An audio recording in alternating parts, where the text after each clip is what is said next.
السلام علیکم، welcome to my YouTube channel smart learning. Class six کی جو اسلامیات کی بک ہے، اس کی ایکسرسائز کے MCQs ہم سالو کر رہے تھے۔ اس چیپٹر تک پچھلی ویڈیو کے اندر میں کور کروا چکا ہوں۔ اس ویڈیو کے اندر ہم دیکھتے ہیں جی نیکسٹ MCQs۔ اپنے اہم امور کے متعلق دوسروں سے رائے جاننا کہلاتا ہے مشاورت، جس کو مشورہ بھی کہتے ہیں اور شورا بھی کہا جاتا ہے۔ حدیث نبوی صلی اللہ علیہ وسلم کے مطابق جو شخص مشورہ کر لے وہ شرمندگی نہیں اٹھائے گا۔ مشورے میں برکت ہے۔ جنگ بدر کے قیدیوں کو، یہ دیکھیں پہلے میں نے آپ کو بتایا تھا کہ یہ وہاں پہ تو حضرت عمر تھا، لیکن جنگ بدر کے قیدیوں کو چھوڑنے یا نہ چھوڑنے کا فیصلہ کس کی مشاورت سے ہوا؟ حضرت ابو بکر اور حضرت عمر فاروق رضی اللہ تعالیٰ عنہ کی۔ تو یہ آپ نے دونوں نام ذہن میں رکھنے ہیں۔ اللہ تعالیٰ رہنمائی فرماتا ہے باہم مشاورت کرنے والوں کی، جو آپس میں مشورہ کرتے ہیں تو ان کی اللہ رہنمائی فرماتا ہے۔ جو شخص سے مشورہ لیا جائے اس کے پاس مشورہ کی حیثیت ہوتی ہے امانت کی، مطلب کہ وہ مشورہ دوسروں کے آگے شیئر نہ کرے، وہ اس کے پاس امانت ہے تو اس کا راز رکھا جائے۔ حالات کا مقابلہ کرنا کہلاتا ہے صبر۔ صبر کے معنی ہے جی رکنے یا برداشت کرنے کے۔ اپنے جذبات کو قابو میں رکھنا کہلاتا ہے صبر۔ اسوہ نبوی صلی اللہ علیہ وسلم میں صبر کی سب سے بڑی مثال ہے۔ حضور صلی اللہ علیہ وسلم کی جو زندگی ہے اس میں سب سے بڑی مثال صبر کی سفر طائف ہے، جو 10 دن تک کا سفر تھا۔ طائف کا سفر کیا تھا حضور صلی اللہ علیہ وسلم نے زید بن حارثہ رضی اللہ تعالیٰ عنہ کے ساتھ۔ وہاں پہ بہت اذیتیں دی تھی حضور صلی اللہ علیہ وسلم کو، پتھر بھی برسائے گئے تھے، لیکن حضور صلی اللہ علیہ وسلم نے صبر کیا تھا، اور جبرائیل علیہ السلام کے کہنے کے باوجود ان پہ عذاب نازل نہ ہونے کا کہا گیا تھا۔ ان کو مطلب کہ کہا تھا کہ ان پہ عذاب نہ آئے، کیونکہ آنے والی نسلوں میں سے انہی میں سے لوگ مسلمان ہوں گے اور اسلام کا کام کریں گے۔ آیت قرآنی کی روح سے ثابت قدم رہنے والے پاتے ہیں فلاح پاتے ہیں، کامیابی پاتے ہیں جو ثابت قدم رہتے ہیں۔ حدیث مبارکہ کی روح سے جب 3 آدمی سفر پر روانہ ہوں تو وہ اپنا امیر مقرر کریں، مطلب ایک لیڈر مقرر کریں، امیر۔ گھر سے نکلنے کی دعا کے مطابق ہمارا بھروسہ ہونا چاہیے صرف اللہ تعالیٰ پر۔ تو یہ آیت جو دعا ہے، بسم اللہ توکلت علی اللہ لا حول ولا قوۃ الا باللہ، تو یہ جو آیت ہے اس میں جو توکل ہے، بھروسہ ہے، وہ کس پہ ہونا چاہیے؟ اللہ تعالیٰ پر۔ نبی اکرم صلی اللہ علیہ وسلم نے فرمایا آپس میں پھیلاؤ سلام کو، مطلب سلام کرو، آتے جاتے جہاں بھی ملو تو سلام کرنا چاہیے۔ دوران سفر گاڑی کھڑی کریں پارکنگ میں، ایسی جگہ پہ کھڑی کریں جو کہ انسانوں کو جس سے کوئی تکلیف نہ ہو، تو وہ پارکنگ ہی ہے۔ دوران سفر راستہ اختیار کرنا چاہیے آسان اور سہل راستہ، جس میں آپ کو کوئی مشکل نہ ہو۔ پھر ہے جی دھوکہ باز اور بددیانت شخص کا کوئی تعلق نہیں امت مسلمہ کے ساتھ۔ تو یہ شاید آیت ہے من غشا فلیس منا، کہ جس نے دھوکہ دیا وہ ہم میں سے نہیں۔ تو مطلب دھوکہ باز اور بددیانت شخص کا کوئی تعلق نہیں امت مسلمہ کے ساتھ۔ جو شخص معاملات میں دھوکہ دہی سے کام لیتا ہے اسے بددیانت کہا جاتا ہے۔ اسلام میں دھوکہ دہی اور بددیانتی کی وجہ سے معاشرے میں فضا پیدا ہوتی ہے عدم اعتماد اور ظلم کی۔ جتنی زیادہ دھوکہ دہی اور بددیانتی ہوگی تو یہ عدم اعتماد ہوگا۔ یہ دیکھیں نیگیٹو پوائنٹ ہے، یہ سارے تو اس کے پازیٹیو پوائنٹ ہیں، اسی سے پتہ چل جاتا ہے۔ کسی کی چیز بغیر اجازت چپکے سے لے لینا کیا ہے؟ چوری ہے۔ کچھ بچے اسکول یا کسی کے گھر سے چیزیں چرا کر اپنے گھر لے جاتے ہیں، ایسی چیزوں کو کرنا چاہیے جی واپس کر دینا چاہیے۔ کسی چیز کے ثابت، یقینی اور لازم ہونے کو کہتے ہیں حق۔ ثابت، یقینی اور لازم ہونے کو حق کہتے ہیں۔ انسانوں کے آپس کے تعلقات میں سب سے اہم اور قریبی تعلق ہے والدین اور اولاد کا۔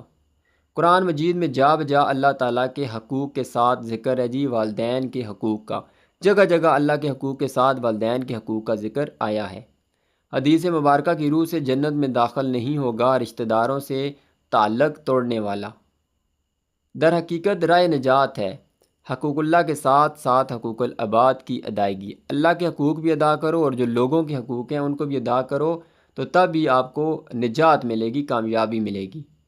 معاشرتی نظام کی بنیاد ہے عدل، اصل مقام رکھنا یا برابری اس کے معنی ہے۔ عدل کا مطلب انصاف جس طرح ہوتا ہے، برابری یا اصل مقام پر رکھنے کے ہیں۔ اس کے بعد آیت کریمہ کے روح سے تقوی کے زیادہ قریب ہے عدل۔ عدل جو کرے گا تو وہی تقوی کے قریب ہوگا، اور یہ سورہ المائدہ آیت نمبر 8 میں ذکر آیا ہے۔ اس سے پہلے بھی یہ میں آپ کو بتا چکا ہوں، سورہ المائدہ جو کہ 5ویں نمبر سورت ہے قرآن پاک کی ترتیب کے لحاظ سے، اور اس کی آیت نمبر 3 میں دین کی تکمیل کا ذکر ہے جو سورہ 9-10 ذی الحج کو نازل ہوئی تھی میدان عرفات میں۔ آیت نمبر 6 میں وضو کے فرائض کے بارے میں بات ہوئی ہے، وضو کے بارے میں، اور آیت نمبر 8 میں آیا ہے عدل کے بارے میں۔ یہ تینوں پوائنٹس آپ نے ذہن میں رکھنے ہیں، سورہ المائدہ کے ہیں۔ حضرت ابو سفیان بن حارث رضی اللہ تعالیٰ عنہ کے ساتھ نبی اکرم صلی اللہ علیہ وسلم نے سلوک کیا احسان کا۔ دوسروں کی زیادتی پر ان کو معاف کر دینا اعلیٰ کام ہے، ٹھیک ہے۔ کسی پر احسان کرنا یا نہ کرنا فعل ہے اختیاری، احسان کریں یا نہ کریں یہ آپ پہ ڈیپینڈ کرتا ہے، اختیاری عمل ہے۔ رفع عامہ سے مراد ہے عوام کی فلاح و بہبود۔ اسلام کا اہم رکن جو معاشرے میں غربت کے خاتمے کا باعث ہے وہ ہے زکوٰۃ۔ زکوٰۃ سے جب پیسے ملتے ہیں غریبوں کو تو اس سے غربت ختم ہوتی ہے۔ اسلام نے انسانی زندگی کی حفاظت کو قرار دیا فرض، یہ تو دوسری مرتبہ آ چکا ہے کہ اپنی جان بچاتے ہوئے اگر آپ مر جاتے ہیں تو شہید ہوں گے، اور اپنی جان کی حفاظت کو فرض قرار دیا گیا۔ یہودی سے کنواں خرید کر وقف کیا حضرت عثمان رضی اللہ تعالیٰ عنہ نے، اور اس کنویں کو بئر روما کہا جاتا تھا۔ روما کا کنواں اس یہودی کا نام ہوگا، اور اب جو ہے نا وہ بئر عثمان کہا جاتا ہے، جو ابھی بھی موجود ہے مدینہ میں، بئر روما، بئر عثمان اب اس کا نام ہے۔ مدینہ میں ہے یا مکہ میں ہے اس کا مجھے کنفرم نہیں ہے، لیکن بئر عثمان اس کا نام ہے۔ ڈیش کے دور خلافت میں افواج، فوج بنائی گئی، پوسٹ آفس بنایا گیا، سیکورٹی کے ادارے بنائے گئے حضرت عمر کے دور میں، جبکہ جو نیوی بنائی گئی وہ ہم نے پڑھا بھی ہے 4th کلاس میں، حضرت عثمان رضی اللہ تعالیٰ عنہ کے دور میں نیوی بحریہ بنائی گئی۔ پھر ہے جی امہات المومنین آ گئی ہیں، حضور صلی اللہ علیہ وسلم کی ازواج کے متعلق ہے۔ نبی اکرم صلی اللہ علیہ وسلم پر ایمان لانے والی پہلی خاتون تھی حضرت خدیجہ رضی اللہ تعالیٰ عنہا، اور ان کا لقب ہے طاہرہ، حضرت خدیجہ کا لقب ہے طاہرہ۔ حضرت خدیجہ نے وفات پائی رمضان المبارک میں 10 نبوی کو، 10 نبوی کو 2 عزیز فوت ہوئے حضور صلی اللہ علیہ وسلم کے۔ پہلے حضرت ابو طالب فوت ہوئے، اور اس کے بعد حضرت خدیجہ فوت ہوئی، اور اس سال کو عام الحزن کہا جاتا ہے، غم کا سال۔ اور حضرت خدیجہ کی عمر کتنی تھی؟ 64 سال 6 مہینے، یہ اس بک میں موجود ہے۔ اور رمضان کے مہینے میں 10 نبوی کو ان کا وفات پائی انہوں نے۔ حضرت خدیجہ رضی اللہ تعالیٰ عنہا کے بعد نبی اکرم صلی اللہ علیہ وسلم کے نکاح میں آئیں حضرت سودا رضی اللہ تعالیٰ عنہا۔ یہ حضرت خدیجہ پہلی بیوی ہوئی، حضرت سودا رضی اللہ تعالیٰ عنہا دوسری بیوی ہوئی۔ حضرت عائشہ رضی اللہ تعالیٰ عنہا سے مروی احادیث کی تعداد ہے 2210، یہ لازمی یاد کریں۔ اس کے علاوہ ہم نے حضرت ابو ہریرہ کے بارے میں پڑھا ہے، شاید آگے جا کے پڑھیں گے۔ 5374 احادیث ان سے روایت ہیں۔ حضرت عائشہ سے کتنی ہے؟ 2210۔ اور حضرت عائشہ جو ہے انہوں نے بھی کب وفات پائی؟ رمضان میں ہی پائی، 17 رمضان کو 58 ہجری کو۔ ابو ہریرہ رضی اللہ تعالیٰ عنہ نے ان کا جنازہ پڑھایا تھا، حضرت عائشہ رضی اللہ تعالیٰ عنہا کا۔ پھر ہے جی اور آپ کی وصیت کے مطابق ان کو دفن بھی کدھر کیا گیا؟ جنت البقیع میں۔ حضرت عائشہ رضی اللہ تعالیٰ عنہا کی کنیت تھی رومان، حضرت عائشہ کی کنیت تھی رومان۔ نیکسٹ ہے جی نبی اکرم صلی اللہ علیہ وسلم کی تمام اولاد میں سب سے بڑے تھے۔ اچھا یہ دیکھیں بیٹیوں، یہاں پہ میں نے لکھا ہے ایک آرڈر بنایا ہے ZRKF۔ اگر آپ الفابیٹ دیکھیں تو سب سے آخر میں Z آتا ہے، اس کے بعد R آتا ہے، اس کے بعد K آتا ہے، اس کے بعد F۔ تو یہ ترتیب آپ یاد کر لیں، یا F سے آگے چلے جائیں، چھوٹے سے بڑے۔ یہ ترتیب ہے بڑی سی چھوٹی، اور یہ ترتیب ہے F سے آگے چھوٹے سے بڑے۔ زینب رضی اللہ تعالیٰ عنہ سب سے بڑی بیٹی، رقیہ رضی اللہ تعالیٰ عنہ دوسرے نمبر پہ، کلثوم تیسرے پہ، فاطمہ رضی اللہ تعالیٰ عنہا چوتھے نمبر پہ۔ تو یہ آپ اس طرح سے ذہن میں رکھ کے یاد کر سکتے ہیں۔ تو یہ 4 بیٹیاں تھیں ان کی، اور 3 بیٹے تھے، وہ بھی آگے جا کے ہم دیکھیں گے۔ تو نبی اکرم صلی اللہ علیہ وسلم کی تمام اولاد میں سب سے بڑے تھے جی حضرت قاسم رضی اللہ تعالیٰ عنہ، سب سے بڑے بیٹے تھے۔ حضرت ماریہ قبطیہ رضی اللہ تعالیٰ عنہ کے بطن سے تھے حضرت ابراہیم رضی اللہ تعالیٰ عنہ۔ حضور صلی اللہ علیہ وسلم کے 3 بیٹے تھے، تو حضرت جو قاسم رضی اللہ تعالیٰ عنہ تھے وہ سب سے بڑے، اس کے بعد حضرت عبداللہ تھے دوسرے نمبر پہ، اور اس کے بعد تیسرے نمبر پہ حضرت ابراہیم تھے، تیسرے چھوٹے بیٹے۔ اور 6 اولادیں جو تھیں، 4 بیٹیاں اور 2 بیٹے، وہ حضرت خدیجہ رضی اللہ تعالیٰ عنہ کے بطن سے تھی، پیٹ سے تھی، جبکہ ایک بیٹے جو تھے وہ ماریہ قبطیہ رضی اللہ تعالیٰ عنہ کے بطن سے تھے، ان کا نام تھا حضرت ابراہیم۔ باقی کسی بھی بیوی سے حضور صلی اللہ علیہ وسلم کی کوئی اولاد نہیں تھی۔ نبی اکرم صلی اللہ علیہ وسلم کی سب سے بڑی بیٹی کا نام حضرت زینب تھا، زینب پہلے پہ، رقیہ دوسرے پہ، کلثوم تیسرے پہ، فاطمہ رضی اللہ تعالیٰ عنہا چوتھے پہ۔ حضرت رقیہ رضی اللہ تعالیٰ عنہ جو حضرت عثمان رضی اللہ تعالیٰ عنہ کی پہلی بیوی تھی، یہ غزوہ بدر کے موقع پر بیمار ہوئی اور وفات پا گئی تھی۔ اس کے بعد حضور صلی اللہ علیہ وسلم نے دوسری بیٹی نکاح میں دی حضرت عثمان کے، ان کا نام تھا کلثوم، وہ بھی شاید 9 ہجری کو وفات پا گئی تھی۔ تو یہ غزوہ بدر 2 ہجری میں ہوا تھا، 2 ہجری میں رقیہ رضی اللہ تعالیٰ عنہ وفات پا گئی، جو ہجرت حبشہ میں شامل تھی۔ دونوں مرتبہ جب ہجرت ہوئی تھی حبشہ میں ہجرت، تو دونوں میں یہ شامل تھی۔ نبی اکرم صلی اللہ علیہ وسلم کی سب سے چھوٹی صاحبزادی تھی حضرت فاطمہ رضی اللہ تعالیٰ عنہا، جو حضرت علی رضی اللہ تعالیٰ عنہ کے نکاح میں تھی۔ رسول اکرم صلی اللہ علیہ وسلم کی محبوب ترین اولاد ہے جی حضرت فاطمہ الزہرا رضی اللہ تعالیٰ عنہا۔ حضرت فاطمہ الزہرا رضی اللہ تعالیٰ عنہ کی زندگی کا نمایاں وصف تھا طرز گفتگو کا طریقہ۔ حضرت فاطمہ الزہرا رضی اللہ تعالیٰ عنہا گھر کے کام کاج کے دوران بھی کرتی تھی قرآن مجید کی تلاوت۔ حضرت فاطمہ رضی اللہ تعالیٰ عنہ کو کی اولاد جو ہے اس میں 3 بیٹے اور 2 بیٹیاں، یہ پہلے بھی میں نے آپ کے ساتھ ذکر کیا ہے، وہاں پہ حسن اور حسین کا ذکر آیا ہے، لیکن اس بک میں آگے آپ کو پکچر بتاؤں گا۔ 3 بیٹے جس میں محسن رضی اللہ تعالیٰ عنہ بھی آتے ہیں، اور 2 بیٹیاں۔ خواتین جنت کے سردار حضرت فاطمہ رضی اللہ تعالیٰ عنہا اپنے کام سر انجام دیتی تھی اپنے ہاتھ سے، تو جو خواتین ہوں گی جنت میں ان کی سردار ہوں گی حضرت فاطمہ۔ پھر یہ دیکھیں حضرت فاطمہ رضی اللہ تعالیٰ عنہ نے کے 3 بیٹے، جس میں حضرت حسن سب سے بڑے، پھر حضرت حسین، یہ 3 ہجری کو پیدا ہوئے، یہ 4 ہجری کو، یہ 5 ہجری کو پیدا ہوئی۔ آگے کوئی ذکر نہیں آیا تھا تو ان کا مجھے کنفرم نہیں ہے۔ اور جو آخری بیٹے جو ہے حضرت محسن رضی اللہ تعالیٰ عنہ۔ نیکسٹ ہے جی، قبیلہ تمیم کے سے تعلق رکھتی تھی، تعلق رکھتے تھے، یہ صحابی آگے ہیں۔ حضرت طلحہ رضی اللہ تعالیٰ عنہ قبیلہ تمیم سے تعلق رکھتے تھے۔ حضرت زبیر بن عوام رضی اللہ تعالیٰ عنہ نے اسلام قبول کیا 15 سال کی عمر میں، اور ان کو کہا جاتا ہے خواریِ رسول، یہ لقب ہے جی، یہ حضور صلی اللہ علیہ وسلم کے ساتھ ہی رہتے تھے، ٹھیک ہے، تو ان کو خواریِ رسول کہا جاتا ہے حضرت زبیر بن عوام کو۔ ایک عظیم جرنیل اور فاتح و منتظم تھے، ٹھیک ہے، جرنیل بھی تھے، فاتح بھی تھے، اور منتظم انتظام کرنے والے ایڈمنسٹریٹر بھی تھے، حضرت سعد بن ابی وقاص رضی اللہ تعالیٰ عنہ، اور انہوں نے 17 سال کی عمر میں اسلام قبول کیا۔ زبیر بن عوام نے 15 سال کی عمر میں۔ حضرت سعید بن زید رضی اللہ تعالیٰ عنہ کا حضرت عمر رضی اللہ تعالیٰ عنہ سے کیا رشتہ تھا؟ تو یہ حضرت عمر کے بہنوئی تھے، اور حضرت عمر کی بہن کا نام تھا فاطمہ رضی اللہ تعالیٰ عنہ۔ تو راستے میں حضرت عمر کو ایک رشتہ دار ان کے ملے تھے جن کا نام تھا نعیم رضی اللہ تعالیٰ عنہ۔ انہوں نے کہا تھا کہ پہلے اپنے جا کے گھر کی خبر لو، اپنی بہن کو دیکھو وہ بھی اسلام قبول کر چکی ہے۔ تو جب گئے تھے تو وہاں پہ بہن اور بہنوئی جو ہے وہ دونوں مسلمان ہو چکے تھے۔ بہنوئی کا نام تھا حضرت سعید رضی اللہ تعالیٰ عنہ۔ حضرت عبد الرحمن بن عوف رضی اللہ تعالیٰ عنہ کو حضرت عمر رضی اللہ تعالیٰ عنہ نے اپنے عہد خلافت میں مقرر فرمایا امیر حج۔ حضرت ابو عبیدہ بن الجراح جن کا نام تھا عامر، اور ان کا لقب تھا جی امین الامت ان کا لقب تھا حضرت عبیدہ کا۔ پھر جی حضرت حسن بصری رحمۃ اللہ علیہ نے ام المومنین کی گود میں پرورش پائی۔ کس ام المومنین؟ جو حضور صلی اللہ علیہ وسلم کی زوجہ تھی، مسلمانوں کی ماں، ٹھیک ہے، وہ کون تھی؟ حضرت ام سلمہ، ان کی گود میں حضرت حسن بصری رحمۃ اللہ علیہ نے پرورش پائی، اور ان کا نام تھا حسن بن بسیار۔